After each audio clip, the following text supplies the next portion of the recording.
Pass করো দাদা, একটা বার সুযোগ চাই।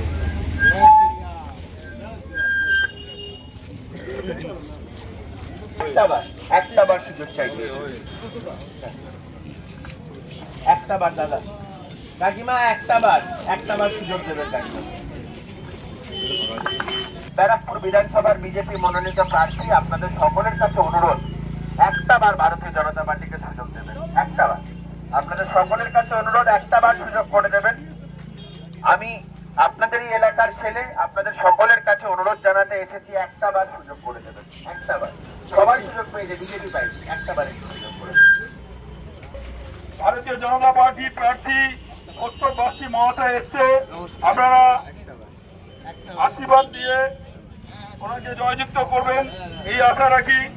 ভারতীয় জনতা পার্টির মনোনীত প্রার্থী উত্তর বাগচি, মনোনীত প্রার্থী উত্তর বাগচিকে জয়যুক্ত করুন।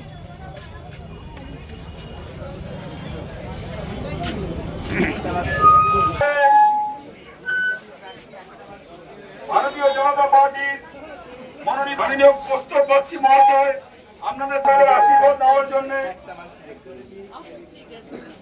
দাদা আমি কৌস্তব, একটা বার সুযোগ দেবেন।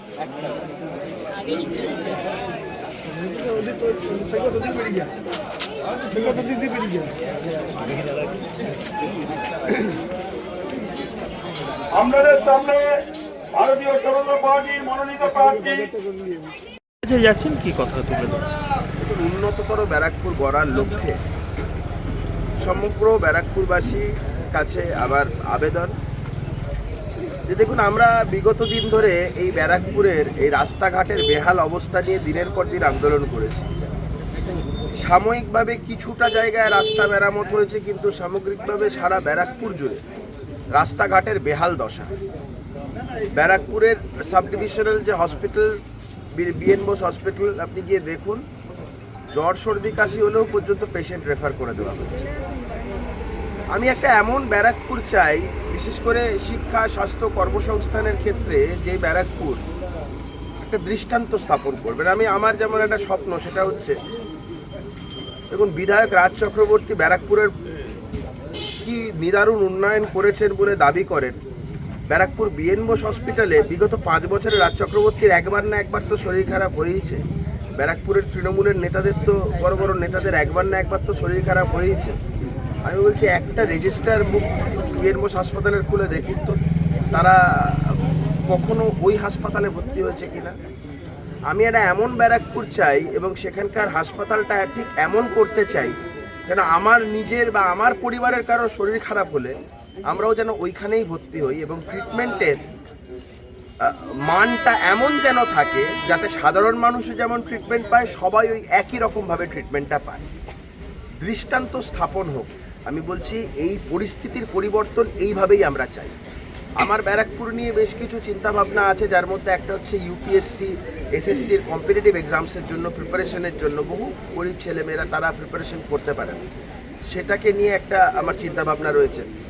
ব্যারাকপুরে আমি চন্দন সেনের সাথে কথা বলেছিলাম, যখন একটা আন্তর্জাতিক মানের বইমেলা করার একটা কথা উনি বলেছেন, এবং আমার সেটা নিয়ে একটা চিন্তাভাবনা রয়েছে।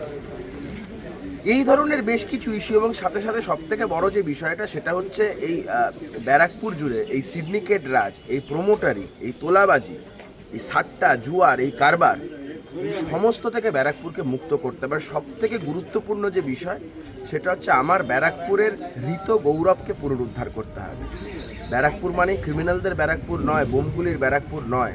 ব্যারাকপুর মানে শহীদ মঙ্গল পাণ্ডে, ব্যারাকপুর মানে স্যার সুরেন্দ্রনাথ ব্যানার্জি, ব্যারাকপুর মানে অন্নপূর্ণা মন্দির, ব্যারাকপুর মানে গান্ধীঘাট।